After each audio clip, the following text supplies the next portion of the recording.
गया है। आपकी करतल ध्वनि चलती रहे, बसती रहे पूज्य महाराज श्री के चरणों। हमारा सौभाग्य है वो बैग लेने बस के पास आ जाए। कुछ बैग रह गए हैं, जिन भक्तों के रह गए बैग लेने आ जाए बस के पास। चलिए आप लोग सब पीछे हो जाइए। 10-15 बैग रह गए हैं, बस के पास आ जाए जिन भक्तों के रह गए हों बैग।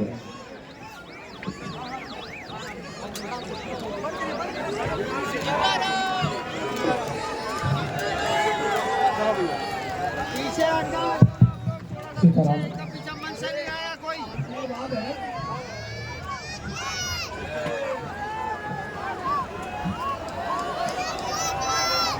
सीताराम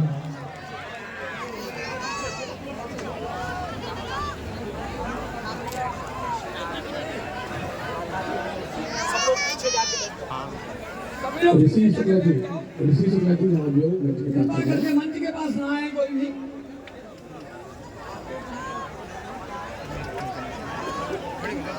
ये हम कवियों का सौभाग्य है। हमारे सरकार आप लोग कृपा करके थोड़ा मंच से दूर रहें।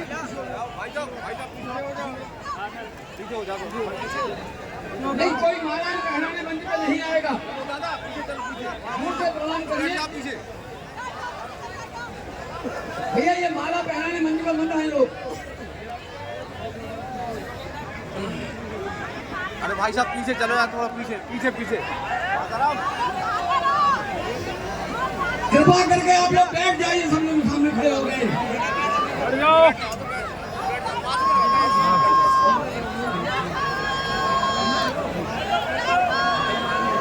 वीडियो बना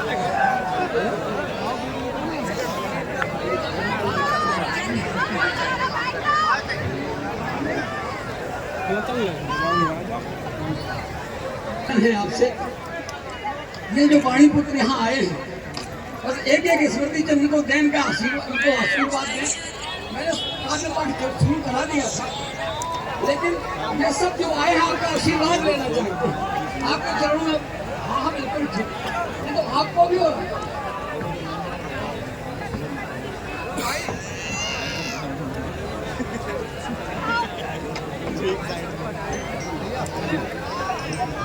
महाराज जी का जो आदेश है, हमारे सरकार का जो आदेश है, उनके आदेशों पर ही मैं सदैव चला हूँ। और जब तक मेरा जीवन ही आपके चरणों में समर्पित है सरकार, मैं प्रणाम करता हूँ परम पूज्य अनिरुद्धाचार्य जी के चरणों में। हम कवियों को आपका आशीर्वचन चाहिए, आपके दो शब्द चाहिए वाणी मित्रों को। आप अपना आशीर्वाद में प्रदान करें, इसके बाद हम आगे सरकार से प्रार्थना करेंगे। पहले आपके चरणों में प्रणाम करता हूँ कि आप कवियों के लिए दो शब्द कहने के लिए। सीताराम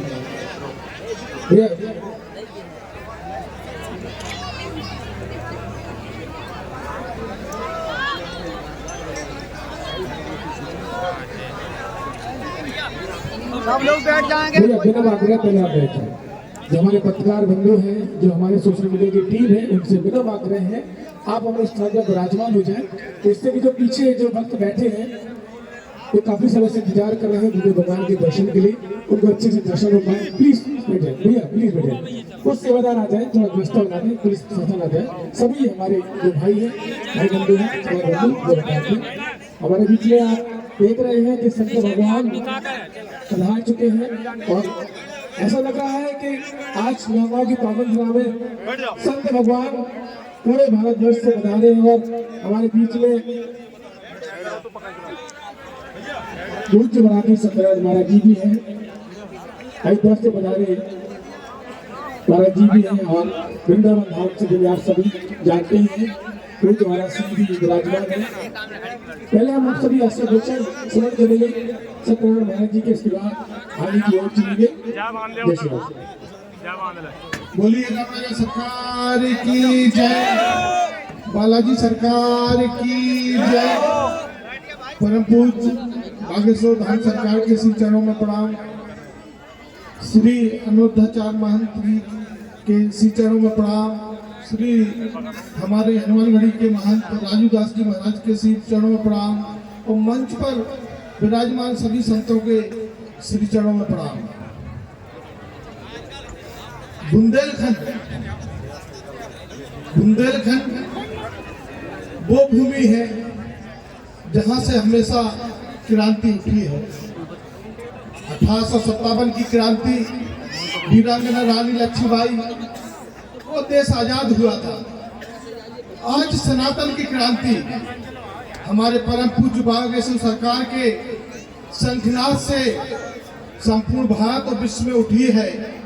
हिंदू एकता के लिए, हिंदू राष्ट्र के लिए महाराज जी ने जो संकल्प लिया है, वो हम हिंदुओं का जो पीड़न हो रहा था, हम बहुसंख्यक होते हुए भी जिस तरह से सताए जा रहे थे, मैंने इस पर एक छोटी सी कविता लिखी है कि अगर इन हिंदुओं की कहानी हम सुनाने लगेंगे तो इंसान पत्थर भी आंसू बहाने लगेंगे। क्या हमारे देश में ही हमारी बहन बेटियों के साथ लफ्ज़-ए-हाल होता है, हिंदुओं को काटा जाता है, हमारी धार्मिक देवताओं पर पत्थर बरसाए जाते हैं, हम कितना सहते हैं। आज हमारे बुंदेलखंड से इस क्रांति का आगाज हुआ है। हमारे परम पूज्य सरकार ने हिंदू एकता के लिए शंखनाद किया है। जाति पात छोड़ के एकजुट होके हम सब हिंदू एक हैं और इस क्रांति को संपूर्ण विश्व में पहुंचाना है, जिससे हमारा हिंदू कहीं पर भी शोषित ना हो और हिंदू सशक्त बने। हम सब ये संकल्प लें और महाराज जी के श्री चरणों में प्रणाम करें कि ऐसे बुंदेलखंड में महान संत और महापुरुष जो बुंदेलखंड की धरा से पुनः शंखनाद कर रहे आजादी का, जिस तरह वीरांगना रानी लक्ष्मीबाई ने किया था, और हम सबको साथ देना है तन मन धन से, आपसी स्वार्थ से ऊपर उठकर इस शंखनाद में साथ चलना है। इसी के साथ मैं परम पूज्य बागेश्वर सरकार के श्री चरणों में प्रणाम करता हूँ। जय श्री राम, जय श्री राम, जय श्री राम।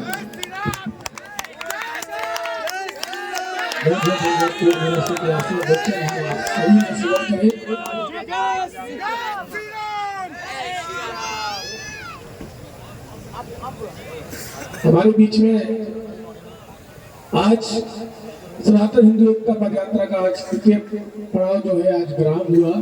नौगांव की पावन धरा में हम आप सभी शांति को लेकर विराजमान हैं और पूरे भारत से हर जगह से संत भगवान गुरुदेव भगवान के साथ आ रहे हैं सनातन हिंदू एकता पद यात्रा में। आप देख रहे हैं कि वृंदावन धाम से पधारे गौरी गोपाल आश्रम से पूज्य महाराज श्री, जिनके संकल्प भी बहुत ही अद्भुत है। आपने देखे भी होंगे टीवी के माध्यम से कि पूज्य महाराज श्री गौरी गोपाल आश्रम में वृद्धा माता पिता का आश्रम है, जो सेवा करते हैं वहां पे, जिनके बेटा या बेटी अपने माता पिता को घर से निकाल देते हैं, छोड़ देते हैं, ऐसे वृद्ध माता पिता की आप सेवा करते हैं। अन्नपूर्णा भंडारा प्रतिदिन वहां पर गौरी गोपाल आश्रम में चलता है। तो हमारे मध्य में विराजमान है पूज्य महाराज श्री गौरी गोपाल आश्रम के पूज्य श्री अनुरुद्धाचार्य जी महाराज जी हमारे मध्य में विराजमान है। उनके करतल ध्वनि से हम उनको प्रणाम करते हैं, तालियों से हम उनका स्वागत करेंगे और पूज्य महाराज श्री का आशीर्वाद वचन हम सभी स्मरण करेंगे और उसके बाद फिर गुरुदेव भगवान के आशीर्वाद वचन स्मरण करेंगे। पूज्य महाराज श्री के चरणों में मेरा आग्रह है कि हम आप सभी को आशीर्वाद वचन प्रदान करें। जय श्री राम।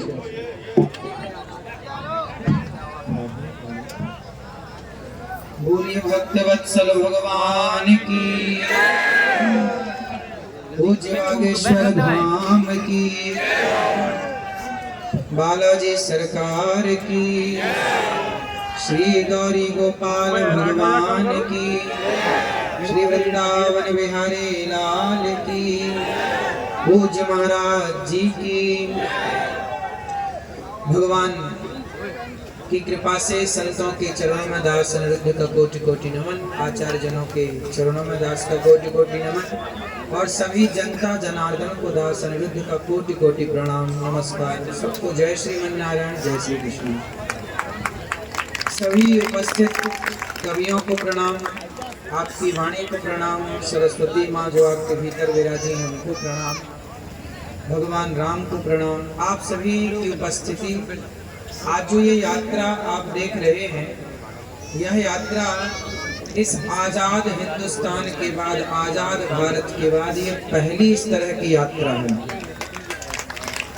आज़ाद भारत 1947 में जब हम आज़ाद हुए, उसके बाद इस तरह की ये पहली इस तरह की यात्रा है कि सड़कों में इस तरह से भगवा झंडा हम सब देख पा रहे हैं एक साथ, इतने सनातनियों को एक साथ देख पा रहे हैं।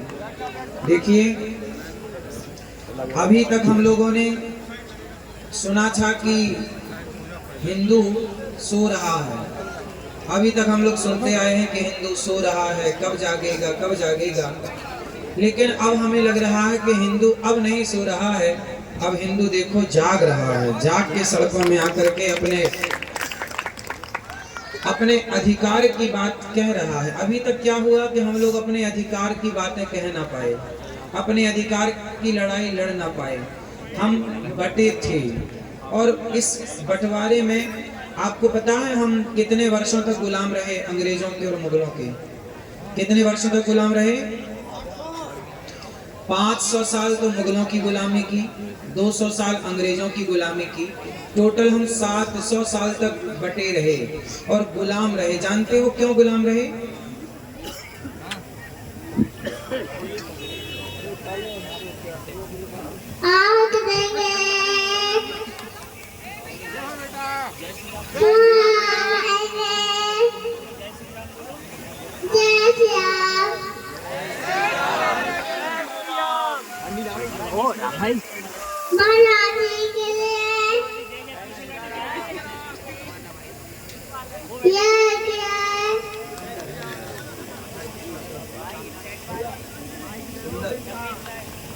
सुंदर। 700 सालों तक हम गुलाम क्यों रहे? अंग्रेजों ने क्या नारा दिया था? फूट डालो शासन करो, फूट डालो, जोर से फूट डालो। ये नारा किसने दिया? अंग्रेजों ने दिया। हम सबके बीच में फूट डाली। क्या फूट डाली? हम लोगों को आपस में लड़ाया। जय श्री राम।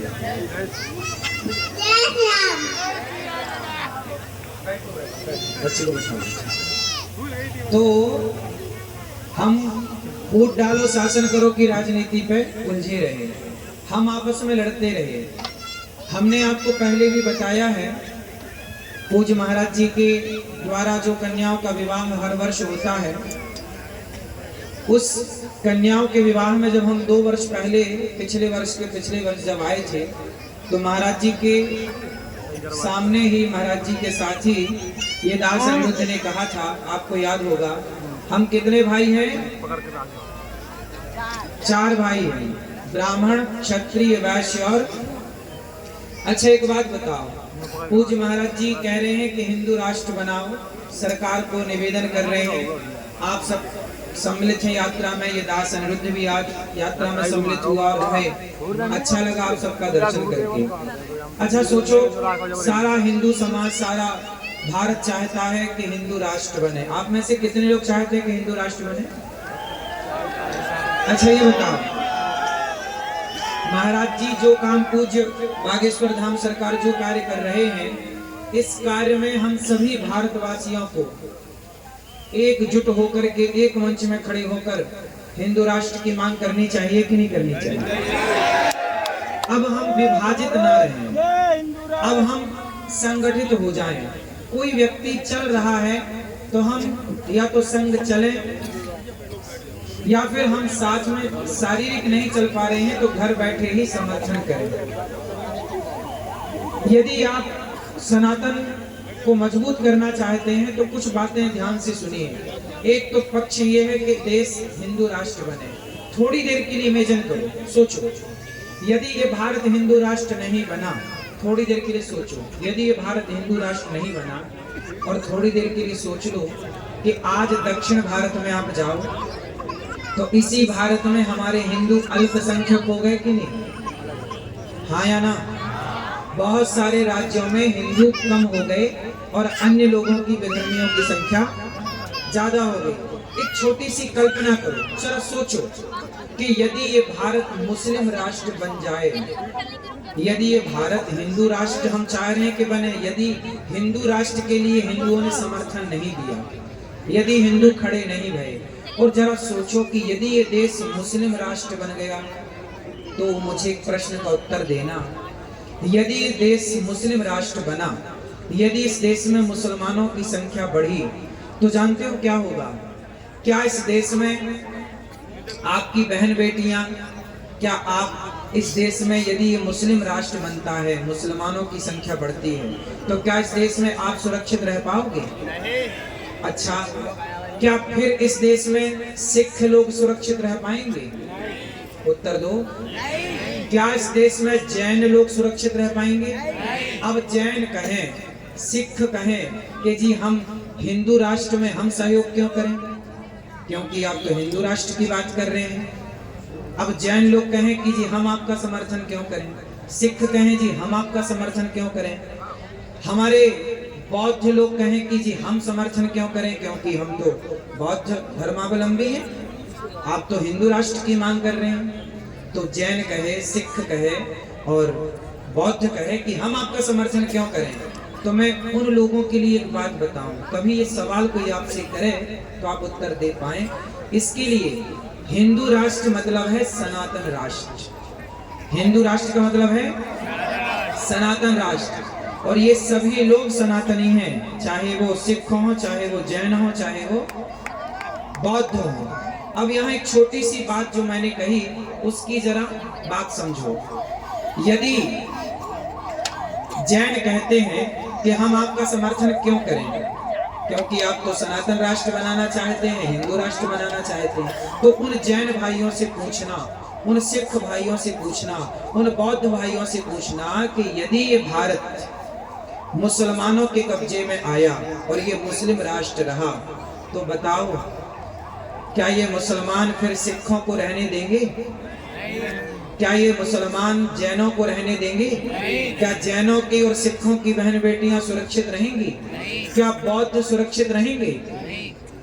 इसलिए सनातन सुरक्षित है तो सिख, जैन, बौद्ध, संपूर्ण विश्व सुरक्षित है। यदि सनातन सुरक्षित नहीं है ना मेरे भाइयों, तो कोई आपको बचाने वाला नहीं है। इसलिए कहता हूं कि सनातन का समर्थन सबको करना चाहिए। हमारे जैन भाई ये भी सनातनी हैं, हमारे सिख भाई ये भी सनातनी हैं, और हमारे बौद्ध भाई ये भी सनातनी हैं। हम सबको सनातन का साथ देना चाहिए। सब एक है। यदि बट गए, जैसे हम बात करते हैं जातियों की, ब्राह्मण, क्षत्रिय, वैश्य, शूद्र, हम इन जातियों में तो बटे हैं, लेकिन एक बात बताओ, क्या जैन और हिंदू अलग हैं? जैनों के भगवान हैं भगवान ऋषभदेव जी।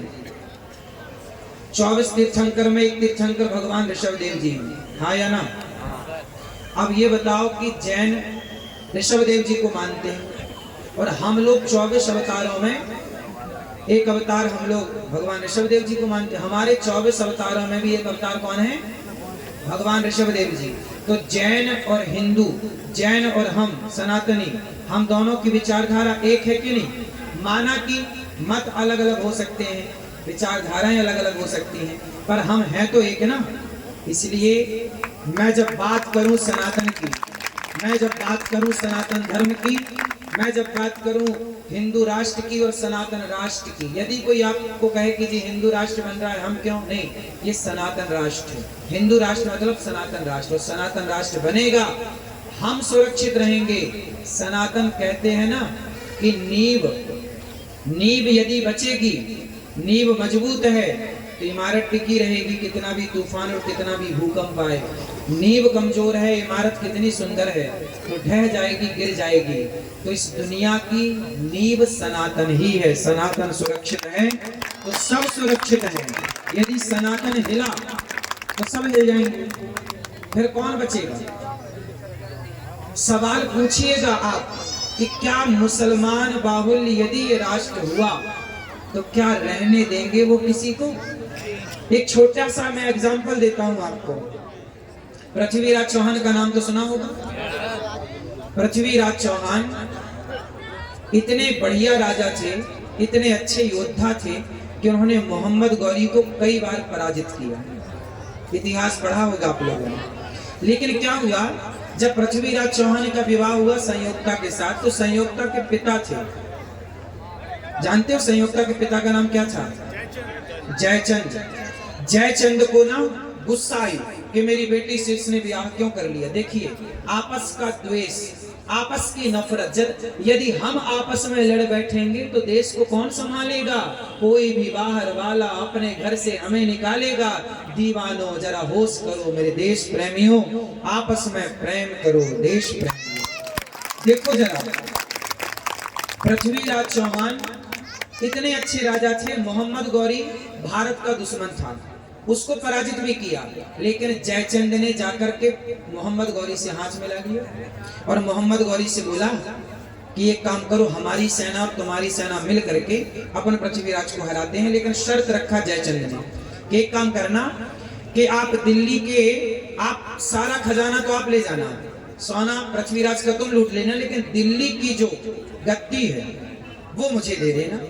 तो मोहम्मद गौरी बोला ठीक है, क्या दिक्कत है। अब मोहम्मद गौरी की सेना हो गई ज्यादा, उसका बल हो गया ज्यादा, क्योंकि जयचंद ने साथ दे दिया। अब जब साथ दिया, समर्थन दिया, तो पृथ्वीराज को उन्होंने, जब वो शयन कर रहे थे, अधर्म से पकड़ लिया और ले गए और आंखें फोड़ दी, आप सब जानते हो। फिर क्या हुआ, जयचंद ने बोला मोहम्मद गौरी से चलो अब दिल्ली की सत्ता दो, सोना तुम ले जाओ, सत्ता हमें दे जाओ। तब जयचंद को मोहम्मद गौरी ने चौराहे पर खड़ा करके मारा।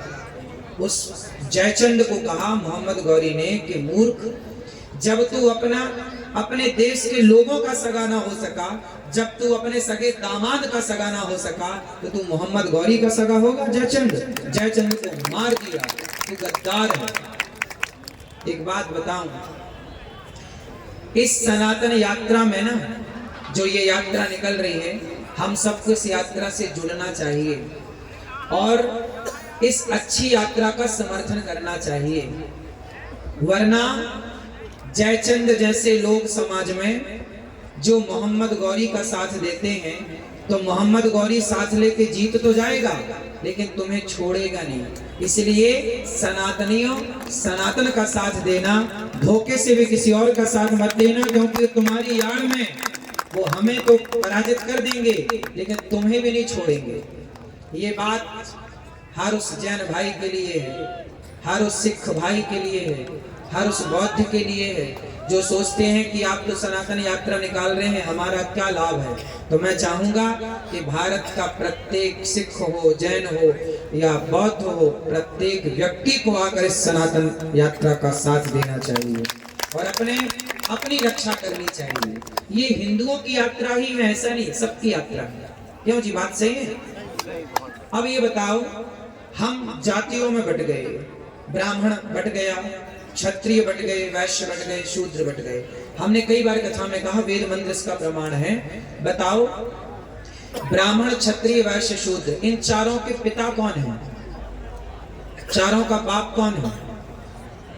बोलो। ये सब बातें आप याद कर लो, कोई भी पूछे तुरंत फट से जवाब दे दो। ब्राह्मणोस्य मुखमासीत बाहु राजन्यः कृतः ऊरु तदस्य जद वैश्यः पद्भ्यां शूद्रो अजायत। ये वेद वाक्य है। वेद वाक्य, वेद कहते हैं कि ब्राह्मण भगवान के मुख से प्रकट हुआ, क्षत्रिय भगवान की भुजा से प्रकट हुआ, वैश्य भगवान की जंघाओं से प्रकट हुआ, शूद्र भगवान के चरणों से प्रकट हुआ। तो बताओ, चारों का बाप एक है कि नहीं? एक भगवान से तो चारों पैदा भये। जब तुम्हारा बाप एक है तो तुम झगड़ा किस बात का कर रहे हो? तो चारों का बाप एक है तो झगड़ा किसका है? क्यों जी? इसलिए हमारे पिता एक हैं, भगवान नारायण सबके पिता। तो तुम चार भाई हो, हमें कैसे रहना है यहाँ पर? भाई की तरह। ब्राह्मण हमारा भाई है, क्षत्रिय हमारा भाई, वैश्य और शूद्र हमारा भाई है। हमने कभी माता, भगवान राम ने माता शबरी को गले लगाया कि नहीं? झूठे बेर खाए कि नहीं? निषाद को गले लगाया कि नहीं? जब हमारे भगवान शबरी और निषाद को गले लगाने में संकोच नहीं करते, तो हम अपने दलित वंचित भाइयों को, कोलभील भाइयों को गले लगाने से क्यों शर्माएं? हम सबको गले लगाएंगे। तो सबको गले भी तो लगाना है। ऊंच नीच हमारे देश में देखो, पहले भी ना जातियां बनी थी, जातियां व्यवस्था के लिए बनाई गई थी। जैसे ये मध्य प्रदेश है और बगल में उत्तर प्रदेश है, फिर झारखंड है, फिर बिहार है। अच्छा ये बताओ, मध्य प्रदेश की पुलिस क्या उत्तर प्रदेश में काम कर सकती है? क्या उत्तर प्रदेश की पुलिस मध्य प्रदेश में काम कर सकती है? उत्तर दो, नहीं काम कर सकती। क्यों? अच्छा ये बताओ, भारत एक है कि दो है? बोलो। भारत एक है, लेकिन एक भारत में ही राज्य बहुत सारे हैं। क्या बहुत सारे हैं? राज्य। ये उत्तर प्रदेश है, ये मध्य प्रदेश है, ये झारखंड है, ये गुजरात है, ये राजस्थान, फला फला राज्य। क्यों बने राज्य? व्यवस्था के लिए, कि आप इस राज्य के हैं तो आपको ये व्यवस्था मिलेगी, यहाँ की सरकार संभालेगी। ये इतना बड़ा देश है ना, तो व्यवस्था बनानी पड़ेगी। जैसे मंच की व्यवस्था ये लोग बना रहे हैं, वहाँ की व्यवस्था कोई और बना रहा है, यात्रा में साउंड की व्यवस्था कोई कर रहा है, लाइट की व्यवस्था कोई कर रहा है, आपके भोजन की व्यवस्था कोई कर रहा है। सारा काम महाराज जी तो नहीं कर पाएंगे। महाराज जी ने व्यवस्था सौंप दी, भाई ये काम आपको करना है, ये काम आपको करना है, ये काम आपको करना है। हाँ या ना? आप भी जब बेटी का ब्याह करते हो तो काम सौंपते हो ना। उसी तरह हमारा इतना बड़ा देश था, हमारा इतना बड़ा सनातन धर्म था, तो हमारे ऋषि मुनियों ने व्यवस्था बनाई 4 भागों में। ब्राह्मण किसी का नाम नहीं है, ब्राह्मण कोई जाति नहीं है, ब्राह्मण की व्यवस्था। ब्राह्मण की व्यवस्था क्या थी? वेद पढ़ना, वेद पढ़ाना, यज्ञ करना, यज्ञ कराना, दान लेना, दान देना। पहले के जमाने में बताओ, राम जी पढ़ने कहाँ गए? वशिष्ठ जी के यहाँ। कृष्ण पढ़ने कहाँ गए? सांदीपनि जी के यहाँ, गुरुकुल में। पहले ब्राह्मण ही पढ़ाता था और पढ़ाने का कोई शुल्क नहीं होता था। जब से विद्या पैसे से पढ़ाई जाने लगी, जब से शिक्षा बिकाऊ हुई, तब से यहाँ नौकर पैदा होने लगे देश में। वरना पहले चंद्रगुप्त सम्राट पैदा करते थे, चाणक्य। चाणक्य ने पढ़ाया चंद्रगुप्त को, क्या बनाया? बोलो। चंद्रगुप्त को नौकर बनाया कि सम्राट? हाँ। जब पहले चाणक्य ने क्या चंद्रगुप्त को पढ़ाने की कोई फीस ली? नहीं। बोलो। नहीं ली ना, कोई फीस नहीं ली। तो चंद्रगुप्त को पढ़ाकर चाणक्य ने सम्राट बनाया। पहले वशिष्ठ जी ने पढ़ाए राम को, तो सम्राट बना के बिठा दिया। कृष्ण जी को पढ़ाए पंडित जी ब्राह्मण सांदीपनि ने, सम्राट बना के बिठा दिया। पहले की शिक्षा बिकाऊ नहीं थी, पहले ब्राह्मण पढ़ता था और शिष्य को निस्वार्थ भाव से पढ़ाता था। सुनो, गुरु द्रोणाचार्य का नाम तो सुना होगा। ये बताओ, गुरु द्रोणाचार्य के बेटे का नाम क्या था? अश्वत्थामा। खुद का बेटा था ना, लेकिन अर्जुन, अब बताना, समझना, अर्जुन ज्यादा बड़े धनुर्धर थे कि अश्वत्थामा? अर्जुन। जोर से। अर्जुन। क्यों? यदि अर्जुन को पढ़ा सकते हैं गुरु द्रोणाचार्य, तो खुद के बेटे को भी तो पढ़ा सकते थे ना। अर्जुन को इतना बड़ा योद्धा बना सकते थे, तो खुद के बेटे को भी तो बना सकते थे ना। क्यों नहीं बनाए? बताओ। क्योंकि जो ब्राह्मण था ना, ब्राह्मण जो होता है वो पढ़ाता है, तो वो ये देख कर पढ़ाता है कि ये विद्या का प्रयोग कहाँ करेगा, ये पढ़ने योग्य है या नहीं, ये विद्या का सदुपयोग करेगा कि दुरुपयोग करेगा। उनको समझ आ गया कि मेरा बेटा मेरी विद्या का मिसयूज कर सकता है, इसलिए कुछ विद्याएं उन्होंने अपने पुत्र को ना दे करके अर्जुन को योग्य मान करके अर्जुन को पढ़ाया। ये पहले का ब्राह्मण था। ब्राह्मण निस्वार्थ पढ़ाएगा, ब्राह्मण का काम था पढ़ाना और कोई फीस नहीं लेना, ये काम था ब्राह्मण का। इसलिए गौरी गोपाल गुरुकुल में 150 बच्चे पढ़ रहे हैं, कोई फीस नहीं लगती उन बच्चों की। ये दास अनिरुद्ध उनकी सेवा करता है पढ़ाने लिखाने की। आज भी वो गुरुकुल परंपरा जिंदा है। तो ब्राह्मण का काम पढ़ाना था, ब्राह्मण एक व्यवस्था थी। क्षत्रिय क्या था? तलवार उठाओ चलो और राज्य की सीमा की रक्षा करो, देश की रक्षा करो। क्षत्रिय व्यवस्था थी जो तलवार उठाए। वैश्य जाओ पैसे कमा के लाओ, देश को मजबूत करो, पैसा कमाओ। शूद्र की व्यवस्था थी कि तुम सबके साथ, जैसे लोहार तलवार, पृथ्वीराज चौहान के पास जो तलवार थी, वो तलवार किसने बनाई थी? महाराणा प्रताप के पास तलवार थी, झांसी की रानी के पास तलवार थी, तो क्या झांसी की रानी खुद ने तलवार बनाई थी? कोई लोहार ही तो बनाया होगा, नहीं बनाया होगा। तो जितना बड़ा योगदान झांसी की रानी का है तलवार चलाने में, तो क्या उस लोहार का नहीं है तलवार बनाने में? इसलिए हम लोग संगठित तो शुरू से थे। नेताओं ने जातवाद का जहर घोल के हमसे आपको अलग कर दिया, आपसे आपको अलग कर दिया, आपसे आपको अलग कर दिया, और हम बढ़ते गए अपने अधिकार के लिए। देखो ये रात के 12 बजे सभा करनी पड़ रही है कि हम एक हैं। केवल ये बताने के लिए रात के 12 बजे खड़ा होना पड़ रहा है कि भैया तुम एक थे, एक हो, एक ही रहोगे। लेकिन फिर भी इस देश में आज भी जातियों के नाम पर लोग बट रहे हैं। ब्राह्मणिक व्यवस्था है बेटा, क्षत्रिय व्यवस्था है, वैश्य व्यवस्था है, और शूद्र हम सबके साथ सदा से खड़ा रहा। तो जो शूद्र हमें, हमारा मोची भाई हमें चप्पल जूता बना के देता था, तलवार बना के देता था, कुम्हार के बनाए घड़े से ही हम पानी पीते चले आए हैं सदियों से। अब बताओ, जब बच्चा पैदा होता था ना, सुनो, तुम्हारे बाप दादी जब पैदा हुए थे ना, तो गांव में ताई हुआ करती थी। वो ताई जो अनपढ़ थी लेकिन आज के डॉक्टरों से बढ़िया थी, नहीं थी। बच्चा घूम जाए तो ऑपरेशन ही करती थी, पेट में घुमा के ठीक कर देती थी। वो इतनी बड़ी ज्ञानी थी, वो नहीं थी। उसे आज डॉक्टर नहीं मानते, आजकल वो डॉक्टर के लेवल पे नहीं आती, आजकल लोगों ने उसको हटा दिया। लेकिन वो ताई वर्षों से, आज तो चलो 70 साल से हम देख रहे हैं हॉस्पिटल, आज के 70 साल पहले तो सब गांव में नॉर्मल डिलीवरियां होती थी। और वो ताई आती थी नरा काटने, तुम्हारे बाप दादों को नरा उसी ताई ने काटा, और मुंह में हाथ डाल के गंदगी निकाल के वही नहलाती थी। जब तक कहते हैं वो ताई स्नान नहीं कराती थी, तब तक बच्चा शुद्ध नहीं होता था। तो जिसके स्पर्श करने से, जिसके छूने से तुम्हारी संतान शुद्ध होती है, वो ताई भला अशुद्ध कैसे हो सकती है? वो ताई भला अछूत कैसे हो सकती है? हैं? वो अछूत हो सकती है? इसलिए ये जो छुआछूत की भावना है, ये छुआछूत की भावना हम मिटाएं। और देखो, हम बात नहीं कर रहे हैं कि नहीं जी छुआछूत नहीं होनी चाहिए। मैं केवल यहाँ भाषण देने नहीं आया। गौरी गोपाल आश्रम आना, पूज्य महाराज जी के चरण पड़े हैं। गौरी गोपाल आश्रम में माताएं रहती हैं 290। वो ब्राह्मण माँ भी है वहाँ, क्षत्रिय माँ भी वहाँ, वैश्य माँ भी वहाँ, शूद्र माँ। मैंने आज तक किसी माता से जात नहीं पूछी, सभी माँओं के पांव दबाता हूँ एक साथ। तो मैं केवल छुआछूत मिटाओ, केवल कह नहीं रहा हूँ। गौरी गोपाल में वर्षों से चल रहा है, मैं छुआछूत नहीं मानता। देखो ना, गौरी गोपाल में सब माँ के पांव दबाता हूँ। गौरी गोपाल में एक रसोई चलती है, पूज्य महाराज जी भी देखो रसोई चला रहे हैं। यहाँ इतने लोग भोजन कर रहे हैं, अब इतने लोगों को यहाँ भोजन मिल रहा है। क्या महाराज जी ने किसी से जात पूछी कि भैया तुम्हारी जात क्या है? नहीं, ऐसी गौरी गोपाल में रसोई चलती है अखंड, कोई जात पात नहीं, सब आओ खाओ। जब जात पात की दीवारें हमने गिरा दी, तो आप बताओ आप कब गिराओगे? कब मिलजुल करके रहोगे? महाराज जी ने तो गिरा दी दीवारें।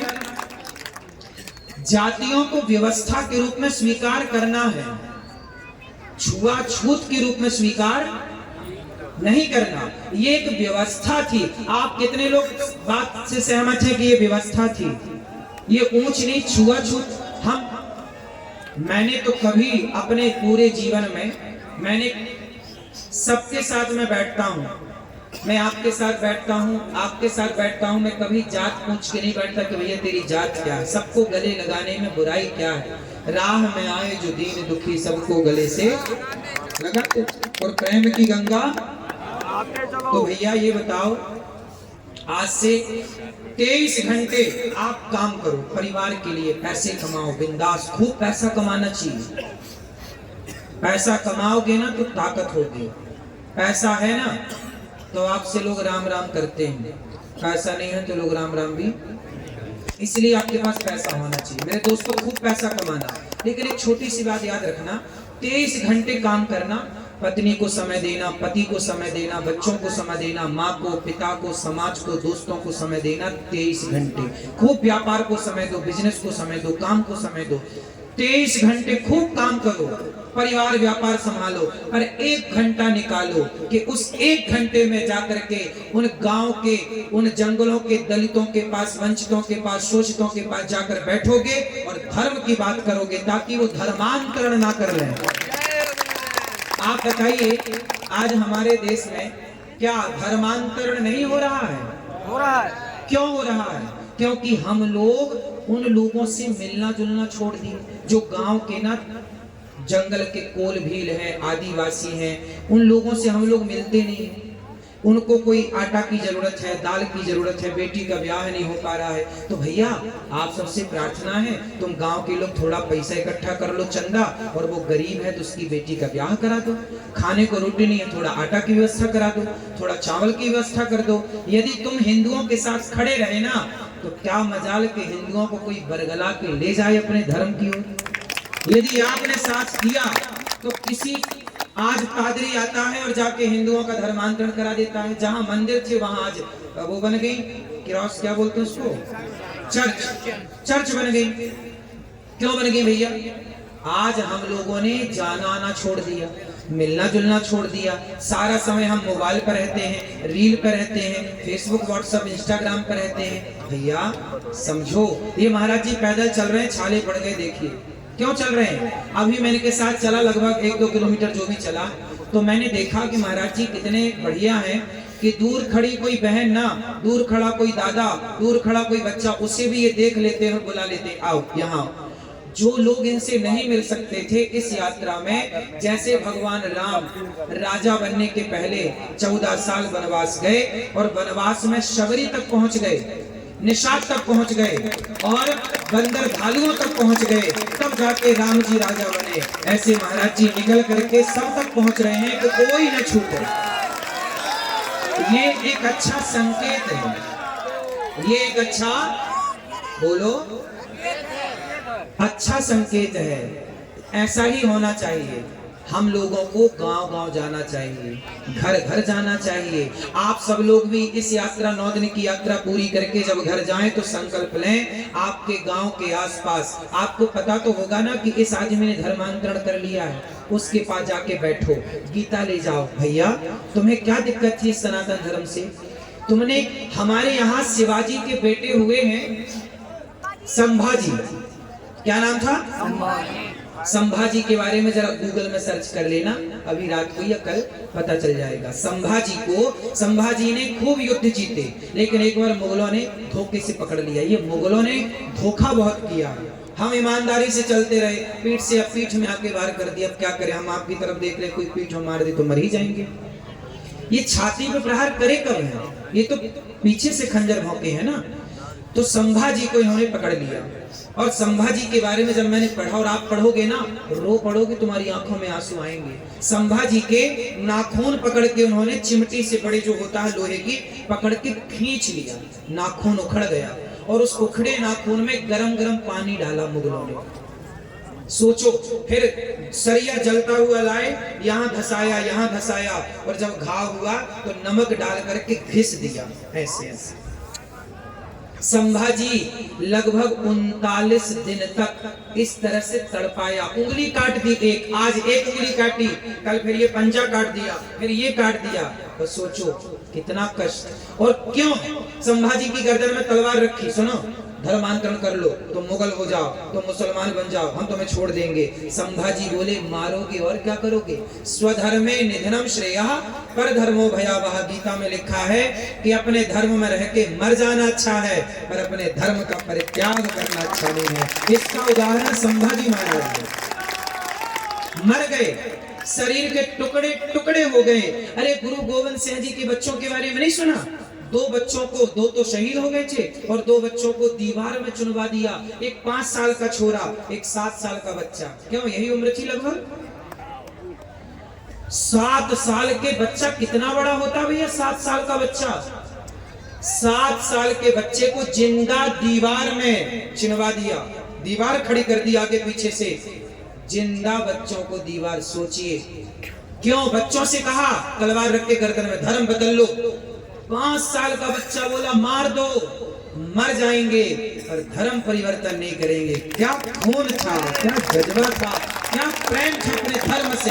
और आज का आदमी 500 रुपया में बिक जाता है। 500 रुपया कोई दे दे, 1000 रुपया कोई दे दे, तो आदमी धर्म परिवर्तन करने को तैयार है। मेरे दोस्तों, ये सब इसलिए हो रहा है कि आप जैसे युवा अभी हमारे गांव के वंचितों तक, शोषित तक, आदिवासी दलित भाइयों तक पहुंचे नहीं हैं। आपसे मेरी हाथ जोड़ के प्रार्थना है, पूज्य महाराज जी की भी आपसे यही प्रार्थना है। और ये यात्रा इसीलिए निकाली गई है कि महाराज जी सब तक पहुंचे। मुझे बहुत अच्छा लगा जब मैंने सुना कि महाराज जी ने यात्रा निकाली, मैं लालायित हो गया और इनके प्यार ने मुझे खींच लिया, आप सबके प्यार ने खींच लिया और आज आप सबके बीच में सेवा करने के लिए बात कर रही है। तो मुझे कितने लोग, मैं जब भी कथा करने जाता हूँ, मैं बिहार गया कथा करने, जहां भी मैं कथा करने जाता हूं, अभी मैं यहाँ ददरुआ धाम और ग्वालियर में कथा थी, मैं जहां कथा करने जाता हूं, मैं गरीब दीन दुखियों के घर जरूर जाता हूं और उनसे पूछता हूं कि तुम्हें कोई पैसे दे के धर्मांतरण तो नहीं कराने आता? यदि मैं जा के पूछ सकता हूं, महाराज जी जा के पूछ सकते हैं, तो आपकी भी तो जिम्मेदारी है कि आप भी जा के पूछें। कोई दिक्कत है तो आप उनका सहयोग करें।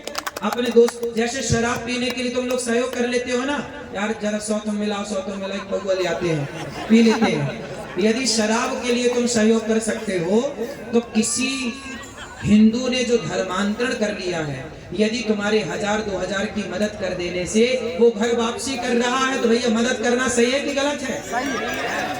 तो कितने लोग आज से ये मुहिम भी चलाएंगे? 1 घंटा राष्ट्र को देंगे, 1 घंटा धर्म को देंगे। किसको देंगे? 23 घंटा परिवार व्यापार के लिए काम करेंगे और 1 घंटा बैठेंगे दीन दुखी शोषित वंचित दलितों के पास जाके। क्यों भैया, कोई कमी तो नहीं है, कोई दिक्कत तो नहीं है? महाराज जी ने 200-200 300-300 बेटियों का विवाह करते हैं। क्यों करते हैं? भीख मांग मांग के, भैया थोड़ा सहयोग करो, थोड़ा सेवा करो, लोग देते हैं और ये महाराज जी करते हैं। पिछले वर्ष विवाह हुआ कन्याओं का, महाराज जी ने सबको गाड़ियां दी, महाराज जी ने सबको कितना सामान दिया। एक बाप अपनी बेटी को जितना नहीं दे सकता, वो जो महाराज जी ने इतना कुछ दिया बेटियों को। क्यों? ये चाहते हैं कि हमारे देश में हिंदू धर्मांतरण की आग में ना झुलसे। तो ये जितनी मदद कर सकते हैं कर रहे हैं। कुछ मदद ये कर रहे हैं, कुछ मदद हम करें, कुछ मदद आप सब करो, है ना? गौरी गोपाल आश्रम में कितने लोग कथा सुन सुन के, कितने लोगों ने धर्म छोड़कर वापस आ गए केवल सुन सुन करके। कितने लोगों को हम जा के समझाते हैं, कितने लोगों को बैठ करके प्यार से समझाते हैं। आपने प्रश्नोत्तरी में भी सुना होगा, कितने लोग आए, बोले हमने पहले बदल लिया था, बाद में कथा सुनी तो वापस आए। तो ये सब चल रहा है। हम लोग अपने स्तर से तो जो बन रहा है कर रहे हैं, आप लोग भी करिए। हम सब जब खड़े होंगे, कहते हैं ना, ये 5 उंगलियां ऐसे करो सब लोग, ऐसे सारी उंगलियां अलग है ना, ये उंगलियां अलग है तो कमजोर है, कमजोर है। एक उंगली पकड़ के कोई भी तोड़ सकता है, लेकिन जब ये 5 उंगलियां इस तरफ बनती हैं और किसी को पड़ जाए ठूसा तो दांत बाहर आ जाते हैं, हाँ है ना? तो जहां सुमति तहां संपत्ति नाना, जहां कुमति तहां विपत्ति निदाना। एक झाड़ू बहुत सारे तिनकों से जुड़कर बनती है। यदि वो झाड़ू तिनकों से जुड़ती है तो सारे कचरे को साफ करती है, और यदि वो झाड़ू स्वयं बिखर जाए तो खुद कचरा बन जाती है कि नहीं? हाँ या ना? मेरे सनातनियों, संगठित रहोगे तो कचरा साफ करते रहोगे, और यदि बिखर गए तो स्वयं कचरा बन जाओगे। इसलिए सबसे बड़ी बात है कि आपको संगठित होना है। तो अब से कितने लोग संगठित रहेंगे? जातियों के नाम पर हमें बंटना। बढ़िया बात कही किसी ने कि बटोगे तो कटोगे, बटोगे तो। बात सही है कि गलत है? सही है ना? तो फिर फॉलो करो, बटो मत, सबको गले लगाओगे, सब तक पहुंचोगे। कौन कौन पहुंचेगा? अपने गांव के आसपास के जंगल के कोल भील आदिवासियों तक पहुंचना है और उनका सपोर्ट करना है, हाँ या ना? और पूज्य महाराज जी का साथ हम सबको मिलजुल करके देना है। पूज्य महाराज जी की यात्रा में, ऐसी यात्रा पहली बार आजाद भारत में देखने को मिली है, और मैं चाहूंगा कि ऐसी यात्राएं अब सदा देखने को मिलती रहें। जब तक पूर्ण रूप से सनातन राष्ट्र की स्थापना ना हो जाए, सनातन राष्ट्र बनेगा तो गौ हत्या नहीं होगी, गौ माता बचेगी। आज एक और 2013 में एक कानून बना, सुनो, एक आखिरी बात कह के, आपको रात हो रही है, सुबह उठना भी है, आखिरी बात कह के बात को पूरी करें। 2013 में एक कानून बना, हमारे देश में, इसी देश में जानते हो क्या कानून बना कि कोई भी मुसलमान खड़े होके कह दे कि ये जमीन हमारी है तो वो जमीन उसकी हो जाती है। आप कोर्ट केस नहीं कर सकते, अपील नहीं कर सकते। एक ऐसा कानून, अभी आपने सुना होगा अंबानी के घर को कह दिया मुसलमानों ने कि वक्फ बोर्ड का घर है, मतलब वक्फ बोर्ड की जमीन पे बना है। क्यों जी, बात सही है? ये सुना कि नहीं आप लोगों ने? अब सोचो कि वक्फ बोर्ड ने ये कह दिया, मुसलमानों ने ये कह दिया कि अंबानी का घर वक्फ बोर्ड की जमीन में बना है। अब सोचिए, अंबानी जैसों को ये नहीं छोड़ रहे हैं तो कल आपके घर में खड़े होके कह दें कि ये घर, ये जमीन वक्फ बोर्ड की है, तो कानून सरकार ने ऐसा बना दिया कि वो कह देंगे तो आपको खाली करना पड़ेगा। ये 2014-13 का कानून है, इसको आप पढ़िएगा, सर्च करिएगा, समझिएगा कि अब हमारे देश के नेता पुराने 2013 में ऐसा कानून बनाए, उसमें बताया जाता है कि केवल 14 मुसलमान थे और बाकी सबने, हिंदू नेताओं ने समर्थन करके कानून पास कर दिया मुसलमानों के पक्ष में कि वो किसी भी जमीन पे खड़े होकर कह दें कि हमारी है तो हिंदुओं को खाली करना पड़ेगी और वो कोर्ट में अपील भी नहीं कर सकते। ऐसा, अब बताइए ये सही है कि गलत है? अब आपकी जमीन पे खड़े होके कह दें कि ये हमारी है तो खाली करना पड़ेगा, और कौन खाली करवाएगा? सरकार खाली करवाएगी, क्योंकि कानून बना दिया। अब सोचिए, इस देश में हमारी ही जमीनों पर वो कब्जाएं करने को तैयार है। फिर जाओगे कहा, मैंने कई बार एक बात दोहराई कि देखो, बांग्लादेश से खदेड़े गए तो भारत आए, पाकिस्तान से खदेड़े गए तो भारत आए, जम्मू कश्मीर से खदेड़े गए तो भारत के कोने कोने में गए। सोचो कि जैसे भारत से खदेड़े जाओगे, कहां जाओगे? इसलिए सनातनियों को जगाने के लिए महाराज जी खड़े हैं। आपसे प्रार्थना है, जागो। और महाराज जी साक्षात मुझे लगता है कि भगवान ही सनातनियों के लिए इस धरती पर इस रूप में अवतार लेकर के किसी न किसी रूप से आए हैं और ये सनातन की तरह की सेवा कर रहे हैं। ये हमारे सनातन संस्कृति के लिए गब्बर शेर हैं और इनका साथ सदा हमें देना चाहिए, कंधे से कंधा मिलाकर खड़ा होना चाहिए। और मैं तो सब भारत के सबको निवेदन करूं कि महाराज जी जो काम कर रहे हैं बढ़िया कर रहे हैं। और सुनो, हम लोग बच्चे हैं, यदि हम लोग कोई गलती भी करें ना तो हमारे बड़े संत हैं, साधु हैं, वो आके हमें 2 थप्पड़ भी जमाए, कान पकड़ के भी कहें कि भाई आप ये गलत कर रहे हो, ये वो मार्गदर्शन करें। हम तो कहते हैं कि हम गलत हैं तो हमें आप समझाओ कि भाई ये आपने गलत कहा, हम उसे सुधार करेंगे। लेकिन यदि अच्छा काम कोई कर रहा है तो सबको साथ जरूर देना चाहिए। क्यों जी? यदि हम कोई गलत कदम रखें तो हमें समझा दो कि भैया आप ये गलत है, हम सुधार कर लेंगे। बच्चा गलती करता है तो मां थप्पड़ जमाती कि नहीं? बोलो।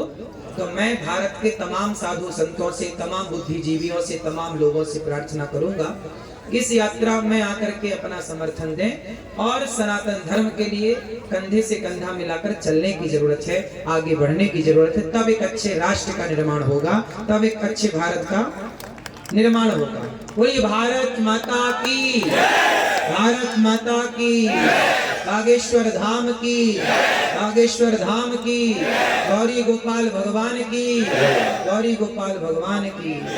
सबको राधे राधे। राधे राधे। महाराज जी का पहले से हम आप सभी स्वागत करते हैं। बहुत ही सुंदर आशीर्वाद वचन हम आप सभी ने महाराज जी के श्रवण किए। जी, परम पूज्य के अमृत वचन हमने सुने। महाराज जी, मैं केवल 2 पंक्तियां कहने के लिए खड़ा हूँ, इसके बाद जो आपसे ही अनुरोध है, निवेदन है, सरकार ये पंक्तियां आपके चरणों में समर्पित करता हूँ। जो पूज्य कह रहे थे, मैं केवल ये कहना चाहता हूँ कि पुरखे ना होते उदासीन तो देश गुलाम नहीं होता। यदि गौरी को क्षमा नहीं मिलती तो देश गुलाम नहीं होता। सारी दुनिया में अपना यह भारत बदनाम नहीं होता। सारी दुनिया में, अंतिम 2 पंक्तियां पढ़ता हूं, सदियों के बाद आज कोई चाणक्य सामने आया है। हम बागेश्वर धाम सरकार के लिए क्या कहें? कभी हमने उस चाणक्य को देखा था, आज इस चाणक्य को देख रहे हैं। सदियों के बाद आज कोई चाणक्य सामने आया है जिसने इस सारी दुनिया में अपना परचम फहराया है। और बागेश्वर धाम सरकार के रहते हुए आप बिल्कुल निश्चिंत रहें, न कहीं धर्म परिवर्तन होंगे, न कहीं कोई सनातन धर्म को डेंगू मलेरिया कहेगा। आज हम गोलियां बोल रहे हैं, सरकार का आदेश होगा तो कल गोलियां भी चलाएंगे। आप निश्चिंत रहिए।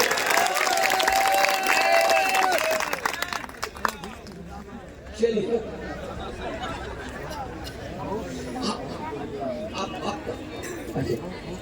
अब हम सभी महाराज जी के आशीर्वाद वचन श्रवण करेंगे। उसके बाद फिर गुरुदेव भगवान के भी आशीर्वाद वचन श्रवण करना है। उसके बाद एक और अभी कार्यक्रम है, थोड़ा इंतजार कीजिए। सबसे पहले वृंदावन धाम से पधारे, वृंदावन धाम में ही परम पूज्य श्री संजय सरल जी महाराज जी के ही आप पुत्र हैं और बहुत ही सरल स्वभाव है आपका। पूज्य श्री तनय कृष्ण महाराज जी के चरणों में प्रणाम करते हुए आपसे नवाग्रह है, आपका आशीर्वाद वचन हम आप सभी श्रवण करेंगे और उसके बाद गुरुदेव भगवान के आशीर्वाद वचन हम आप सभी श्रवण करेंगे। कृष्णम वंदे जगद्गुरु। यहाँ पधारे समस्त संत जनों को मेरा बारंबार प्रणाम। पूज्य बागेश्वर सरकार को मेरा बारंबार